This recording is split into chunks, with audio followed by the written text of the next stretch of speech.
شهر رمضان الذي أنزل فيه القرآن هدى للناس وبينات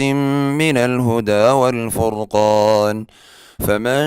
شهد منكم الشهر فليصمه ومن كان مريضا أو على سفر فعدة من أيام أخر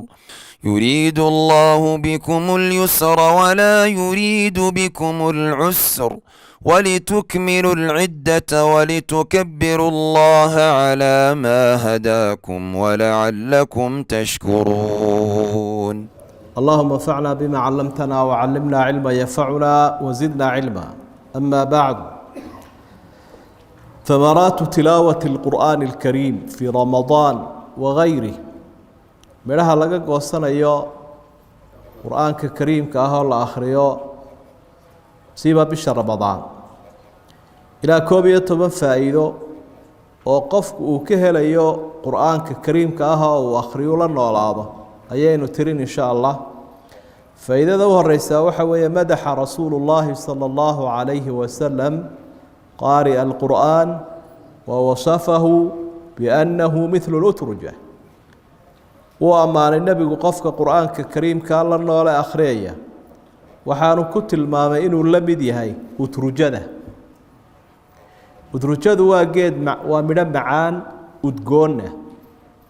sida liintan liin xaalida la yidhaahdo halkaa ka soo carfaysa markaad cuntana macaan. wuxuu la macaan yahay iimaanka ku jira qofka muuminka ah, wuxuu la udgoon yahay qur-aanka kariimka ah. waxday qofka lagu sifeeyana macaan iyo udgoon baa u fiican. waxa faa'iidooyinka kamida mudaacafatu alxasanaat can kulli xarf min xuruuf alqur'aan. qur-aanka kariimka xaraf kastood akhrido waxaad ka helaysaa 10 ajri. markaa kolba inta xarafeed akhridaaba ajrigaagu ku xidhan yahay. xadiidkii saxiixa ahaa ibnu mascuud uu warinaya tirmidi ku sugnaa نبي يقول لا أقول ألف لام ميم حرف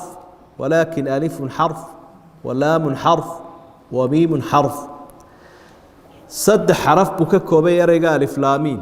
مدول بنا قف كتبان أجرب لي مركا كل حسابتا أنت أسوأ حرف هذا خلدين مدول بأجري لجو قريب منها وحكم إذا تجتمع الملائكة وتنزل الرحمة والسكينة عند الاجتماع لقراءة القرآن. ملائكة إلهي بها سود دقيس ودقناشا كو سود دقيا والنحريس بها كو سود دقيس ماشى قرآن كاللقوا آخرية. ما اجتمع قوم في بيت من بيوت الله إلى آخر الحديث. سداسنا حديث كالنبي كقصة قوي عليه الصلاة والسلام أبي هريرة ورني مسلم كسوغان midhaha waxaa ka mid a qur-aanka akhrintiisa aynu ka goosanayno taqwiyatu liimaan wa ziyaadatu. iimaankeennu waanu xoogaysanayaa waanu kobcayaa markaynu qur-aanka akhrinaba. wax qiimo badan weeye wixii iimaankaagu ku kobcayo oo waa dhib weyn haddii iimaanku kaa qoonmo. iimaanka alla inagama qoomee qardoofada iyo qoonta ku timaada iimaanka waa qallooc weyn. laakiin inuu kuu koro kuu kobco iimaanku oo iimaan waafiyo qanjaha jooga uu noqdaa wax weyn weyn. ilaahay baa sidaa ku ammaanay dadka aayaadka akhriyaya wuxuu yidhi innama almu'minuuna aladiina idaa dukira allahu wajilat quluubuhum waidaa tuliyat calayhim aayaatuhu zaadathum iimaana wacalaa rabbihim yatawakkaluun. dadka alla yaqaankii waxa weeye dadka aayadaha ilaahay marka lagu akhriyo iyaguna dabcan ay akhriyaan iimaanba aayaduhu u kordhiyaan. marka heesaha iyo hadallada xun iyo laqwigu iimaankay dhimaan iyo dhagaysiga macaasidu. qur-aanka kariimka ah iyo qowlka allana iimaanku siyaadiyaa sida qur-aanka ilaahay uu ku cadeeyay. midhaha aynu ka goosanayna waxaa ka mid a qaari'u lqur'aan غayru ljaafi canhu yakuunu min ahli illaahi wa khaasati. qofka qur-aanka akhriyaya ee ku dhaqmaya غayr الغاali fiihi waljaafi canhu ee aan ahayn mid ka qalalay ama ku qalalay. ka qalalay waxaa loo jeedaa kuma dhaqmayo, ku qalalayna waxa loo jeedaa isagoo isla waad ku dhaqmaysaa buu quluwi sameynaya oo dheeraad ku dardaraya iyo bidco marka quraanka qofka sidiisa ugu dhaqma waxa uu ka mid yahay ilaahay ehelkiisa iyo dadka u gaarka ah adoomaha alla ka agdhaway ahlul quraani ahlullaahi wa khaasatu quraanka cid ehelka u ahay waa ehelkii ilaahay iyo kuwii khaaska u ahaa ibn maajah buu xadiidkaas ku sugay faa'iidooyinka waxa kamida yashfacu alqur'aanu li saahibihi yawm alqiyaamah maalinta qiyaamaha quraanku wuxuu u shafaaco qaadaya uu u argeynaya cid ehelka u ahayd akhri jirtay kuna dhaqbi jirtay الصيام والقرآن يشفعان للعبد يوم القيامة حديث كورنا أبو أمامة الباهلي في صحيح مسلم والنبي يقول صلى الله عليه وسلم يسوي إنه بشارين قفك مؤمن كما لنت قيامها وحو إرجين قرآن كي وآخري شري كريم كها يصومك أنا واد صومنت قرآن كنا واد آخريس لبا إرجيكم مقوي إلهي كاجا إرجين إلهي صفديسي قرآنكي markuu ku ergeeyo amalkii saalixaad la timidna uu ku ergeeyo waa ergal aqbalay insha Allah ila marka horeba idanka Allah siiyay maalinta inaguna ergada aad baynu ugu baahan gaaladu markay ergada waayaan waxay leeyihiin fama lana min shaafiiciina wala sadiiqin xamiim nasiib darrada nagu dhacday ma haysana maanta wax noo ergeeya mana haysana xigta iyo tol na difaaca waxay arkayaan dadkii muuminiinta ergada u badantay marka arintaasina waa arin qaali ah faa'iidada sideedaad waxa weeye yazdaadu alqaari alqur'aan bin-nuur wal-baraka laba arimood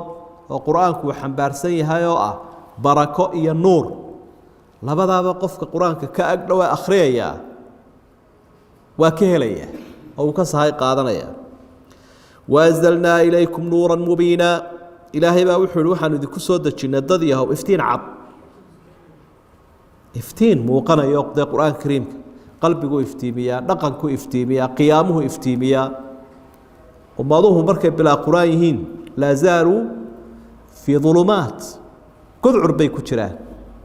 markay dadku quraanka haystaana meel walba oo iftiimaysa barakaduna waa saasoo kale ilaahay baa wuxuu kitaabun anzalnaahu ilayka mubaarak liyadabbaruu aayaati waliyatadakkara ulul albaab kitaab baan soo dejiyey baa ilaahay wuxuu adaan kugu soo dejiyey nabi maxamed si aad ummadda u gaarsiiso waa kitaab barakaysan sida aayadihiisa loo dhuuxo oo loo macaansado oo loo dhadhamiyo ilaahay loo fahmo liyadabbaruu aayaati oo loogu waantoobo marka baraku ilaahay ku sifeeyey marka haddaad dee quraankii akhriyayso oo aad la nooshahay oo aad ku cibaadaysanayso oo aad ku camal falayso barakada baad dhuranaysa wax inooga baahi badanina ma jira barakada ilaahay faa'iidada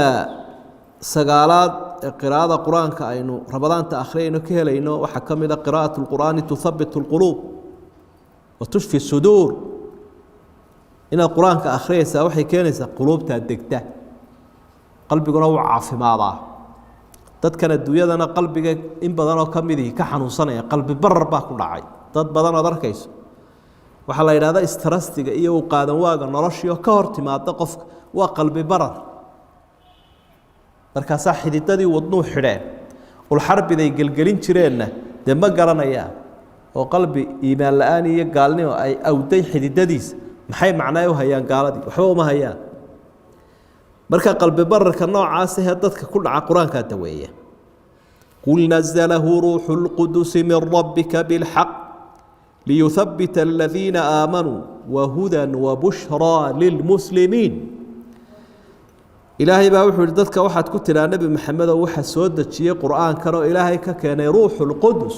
malakul jibriil oo oran jira keenay ilaahay xaqiisu ka keenay xaq buu ku keenay xigmaduna waxa weeye si uu tathbiit ugu sameeyo oo qalbigooda u dajiyo dadka ilaahay rumeeyay oo ugu bushaareeyo marka halku qofku ka tamariyo ee uu ka istaarmo waa qalbiga marka hadduu quraanka akhriyo saacad u helaya markaasuu degayaa raaxaysanaya nasanaya wixii ku dalacmi lahaa ama soo haraaci lahaa oo dhabuu ka degayaa ilaa mushkilad baa ku oogan dadka aan qalbigoodu fadhiine marka waxa sacaadada raaxada nolosha la yiraahdo quraanka laga helaa dadka quraanka la noolis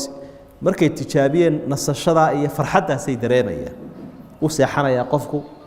wixii uu helaba uu iimaansanaya diiqad iyo dhibaato kuma jiro nolosha ma saluugayo waxyaaba laga dhaxlo way quraanka in la badsado oo aad akhrido quraanka kariimka arinta tobnaad qaari'ul qur'aani yadkuruhu Allahu subhanahu qofku hadduu quraanka akhriyo la nooliya ilaahay baa isagana xusaya ilaahay wuxuu yiri fadkuruuni adkurkum washkuruu lii walaa takfuruun ixusa dadyahow anaguna aan idin xus mahadnaqa oo hayga gaaloobina yaa hadlaya waa ilaahay weynaa subxaanahu wa tacaala ilaahay weynaaba addoomaheena yaryar la hadlaya wuxuu leeyahay idinku ixusa anaguna waan idin xusi waa ballan idinku mahadnaqa oo hayga gaaloobina ma muddo ilaahay laga gaaloobo nicmadiisa la dafiro nicmooyinku ina siiyeyna waxa ugu waaweyn ee wuxuu ilaahay isku xigsiiyey dikrigii iyo shukrigii dikrigaa ka mid ah waxyaabaha inuu ilaahay ugu mahadnaqayno oo dee deganaansho weynaa aynu ka helayna dikriga u weynina waa quraanka innaa naxnu nazalna dikra asmaadiya magacyada quraanka dikri baa ka mid ah markaynu ilaahay xusayna waxyaabaha aynu ku xusayna waxaa ka mid ah akhrinta quraanka kariimka ah ilaahay aynu la faqaynayno la sheekaysanayno hadalkiisa aynu ku raaxaysanayno dhegaysanayno marka kol kastood ilaahay kol kastoo quraankiisa akhrido isaguna uu ku xusayaa ila isagii baad xusaysaa من ذكرني في ملأ من ذكرني في نفسي ذكرته في نفسي ومن ذكرني في ملأ ذكرته في ملأ خير منه على معنى الحديث قفك سيجارة يحصى أنا سيجارة نحصيها قفك جمع دحدي يقول حصى أنا ولا جمع كيسة كخير بدن بكو حصيها وملائكته مركا ذكري جاي إنه وضنا وحكوك القرآن الكريم كا مركا هذا مالين تاك قد القرآن ذكري وين باكو رافي إلهينا إنه عالم كسرك حصى هذا عالم كان هو ست شوقة مسكين يرى وحوين وين إلهي وحده ولا ذكر الله أكبر إلهي حسكي ساوين حسك إلهي أضغ حصيس وحكوين كيسقو كحصيه مركين إلهي حصيننا وحين كبادي دونينا إنه يسقو إنه حصه dadka qaarkood baa hadii la yiraahdo wadanka maamulkii u sareeyay maanta wuu ku amaanay wuu ku taageeray wuu ku hadal hayay wallahi wax wanaagsan weeyaan boonay halkaas la iga hayay halkii dadka laga hagaya la iga hadlay hadal hayay miya oo la iga amaanay arinkay waa weyn ilaahay addoomaha dhan xukumayay ee iska lahaa ayaa ku amaanaya oo ku xusaya subxaanahu wa tacaala qaari'ul qur'aan waa arinta 11aad ee midhaha ka mid ah يزداد علما وحكمة قفك قرآن كأخرية علمنا وكررسنايا حكمتنا وكررسنايا إلهي بقى بل هو آيات بينات في صدور الذين أوتوا العلم وآيات عرعب وكتشرة ضدك علمي قاله قلبي قوله مركا علمي يوح قرآن كأخرينتي يسيبوا لها يسرع يو علمي قوة يوحى لغيها لها قرآن كريم كان وهو بدأي هاي نادمر والباء براتب معنيس markaad aayadiyood macnahooda taqaana akhriyayso kolba aayad baad isku taagaysaayo kolkaasaad wax kugu laabanayaan tafsiirkaad ka eegaysaa iyo waxa looga jeedo cilmi badan iyo jawhar badan baa ku kordhaysa iyo faa'iidooyin badan alquraan la yashba'u minhu alulama cid kala daayo quraanka culimadu kama dhargaan waxaynu ogsoonahay hadal wal oo aad ku yara celcelisaba waad iska nacdaa waad ka xiisa dhacdaa illa alquraan quraanka isagu waa hadalkii ilaahay oo hadal lama mid ah oo lagama xiisa dhacaba marka cid kasto fasirtay iyo cid kasto wax ka qortay iyo cid kasto akhridaaba way si jeclaysanaysaa oo lagama dhargo marka hadii aad doonayso xigmadu inay ku biirto cilmiguna ku bato maalin walba aayaadka la noolaanaysaayo in baad faa'iideysanaysaa cilmigood iyo xigmada ku jirto oo waxaad isku dayaysaa hadaad aqoon badan u leedahay quraankana inaad adigu fawaa'id dheeraad ka keento oo nolosha iyo waaqica ku sixi karto 11ka faa'iido baynu ka soo qaadan karnaa faa'iidooyinka badan quraanku uu leeyahay oo ajrigii faraha badnaa inuu ka helaynaana uu dheeriyay xigmadda inuu akhriyaynaaba waxa weeye inaynu ilaahay ugu cibaadaysano subxaanahu wa tacaala cibaadooyinka u waaweyn ee rabadaanta lagu camirayo ku jira quraanku ama dad la akhri ama dad u dhig ama adigu dhigo ama dhagayso ama akhri intoo dhanba laabudda an naciisha maca alquraan inaynu quraanka la noolaano baa muhiima maalin iyo habeenba وتقبل الله منا ومنكم صالح الأعمال وجزاكم الله خيرا والسلام عليكم ورحمة الله وبركاته.